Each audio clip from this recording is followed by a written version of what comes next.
Oats കൊണ്ട് സിമ്പിളായിട്ട് നമുക്കൊരു ചിരട്ടപ്പുട്ട് ഉണ്ടാക്കിയല്ലോ. അപ്പോൾ നമ്മുടെ വീട്ടിലെ ചിരട്ട എടുത്ത് ഇതുപോലെ ഒരു ഹോൾ ഇട്ട് കൊടുത്തിട്ടുണ്ട് കേട്ടോ. നടുക്കായിട്ട് നമ്മൾ ഒരു അരക്കപ്പോളം ഓട്സ് എടുത്തിട്ടുണ്ട്. അതിലിട്ട് നമ്മൾ കുറച്ച് ഉപ്പും കൂടെ ഇട്ടിട്ട് ഒരു 2 ടേബിൾ സ്പൂൺ വെള്ളം ഒഴിച്ച് നന്നായിട്ടൊന്ന് നനച്ചെടുക്കുന്നുണ്ട് കേട്ടോ.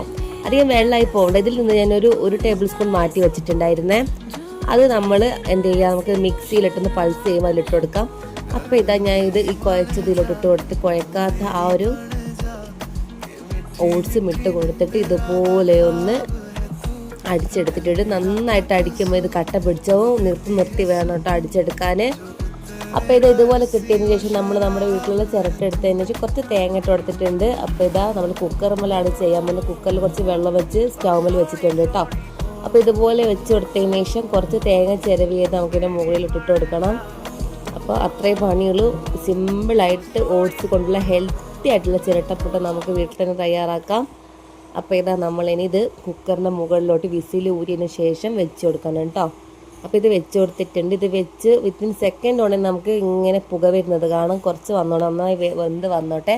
അപ്പോൾ റെഡി ആയിട്ടുണ്ട്. ആദ്യമായിട്ടാണ് ഇങ്ങനെയൊന്നും പരീക്ഷിച്ച് നോക്കുന്നത്. അപ്പോൾ സൂപ്പറായി കിട്ടിയിട്ടുണ്ട്. എല്ലാവരും ട്രൈ ചെയ്ത് നോക്കാം. അപ്പോൾ സബ്സ്ക്രൈബ് ചെയ്ത് കാണുന്ന കൂട്ടുകാർ കുറേ ഉണ്ടൊന്ന് സബ്സ്ക്രൈബ് സപ്പോർട്ട് ചെയ്യണം പ്ലീസ്. അപ്പോൾ like share comment. Thank you for watching.